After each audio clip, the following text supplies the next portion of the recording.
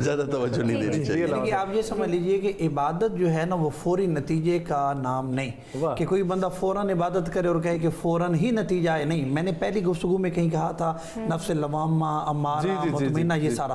تو آپ نے یعنی کہ درجہ بدرجہ آپ نے ایک ایک سیڑھی کو طے کرنا ہے, اور عبادت انشاءاللہ تعالیٰ وہی سیڑھی آپ بھی طے کروائیں گے انشاءاللہ. اگلا سوال جی. میں ایک بینا گلگت سے بات کر رہی ہوں, اور میرا یہ سوال تھا کہ جو بزنس مارکیٹنگ کی جاتی ہے اور رمضان میں اس کو رمضان آفر کا نام دے دیا جاتا ہے, تو کیا یہ شرعاً ٹھیک ہے یا نہیں؟ شکریہ. جی, بزنس مارکیٹنگ, بزنس مارکیٹنگ جو کی جاتی ہے, ٹھیک ہے, اور رمضان میں اس کو رمضان آفر کا نام دے دیا جاتا ہے, تو یہ ٹھیک ہے؟ رمضان کے نام کے ساتھ ٹیگ آفرز لگائی جاتی ہیں. میرا خیال کوئی حرج نہیں ہے اس میں, مفتی صاحب کوئی حرج نہیں. کوئی نہیں, آپ کر سکتے ہیں. جی اگلا سوال سنائے گا. ٹھیک ہو گیا جی. ہمارے پاس سوال جو ہے وہ اپنے اختتام پر پہنچے ہیں. ٹھیک ہے, رزق کے حوالے سے جو ہے ہم لوگ گفتگو کر رہے تھے. میں چاہوں گا اسامہ بھائی گفتگو کو بس کنکلوڈ کریں, لاسٹ کے ہمارے جو ہے نا 1-1.5 منٹ جو ہے وہ بچا ہوا ہے. اچھا, جیسے علامہ نے فرمایا کہ جو رزق کے معاملات میں ابھی جو اس ٹائم ہمارے پاس چیلنجز آ رہے ہیں, یوتھ سے صرف میں یہ کہوں گا کہ جیسے بھی ہم نے بات کی, جلد بازی. ہمارے ہاں جو رزق کی برکت کو ہم نے جوڑ دیا ہے کہ وہ مال کا بہت زیادہ جمع ہو جانا. اگر اس رزق سے آپ کی وہ نیند غائب ہو گئی ہے, آپ کی جسے کہتے ہیں فیملی ڈسٹریس میں چلی گئی ہے, کہ اگر ہمارے پاس زیادہ مال نہیں ہے تو ہم رزق میں برکت سمجھتے ہی نہیں. ہاں, یہ اصل میں کیا ہوا ہے کہ سکسیس اورینٹیشن جو ہوتی ہے نا, جسے ہم کہتے ہیں کامیابی کی ڈیفینیشن, وہ ہمارے ہاں ہو گئی ہے کہ کثرت مال.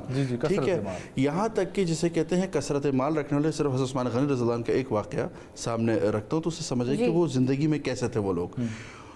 ان کے پاس ایک سوالی کسی نے کہا کہ اس نے آیا مدینہ میں, اس نے کہا مجھے حاجت ہے. انہوں نے کہا آپ عثمان غنی کے گھر پہ چلے جائیں. وہ وہاں گئے تو وہاں وہ بیگم سے اس بات پہ لڑ رہے تھے. آواز آئی کہ یہ تم کپڑوں کو جو آٹا چھاڑنے کے بعد جو ہے یہ کپڑوں پہ کیوں لگاتی ہو, سارا آٹا جو ہے کپڑوں پہ لگ جاتا ہے, ضائع ہوتا ہے. انہوں نے کہا میں اس بندے سے مانگوں وہ جو بیوی سے آٹا لگنے پہ لڑ رہا ہے. تو وہ جب انہوں نے دیکھ لیا کہ سائل کوئی ہے, دروازے پہ آئے, انہوں نے کہا کیا چاہیے. اس نے ابھی سوال رکھا ہی تھا کہ انہوں نے دے دیا.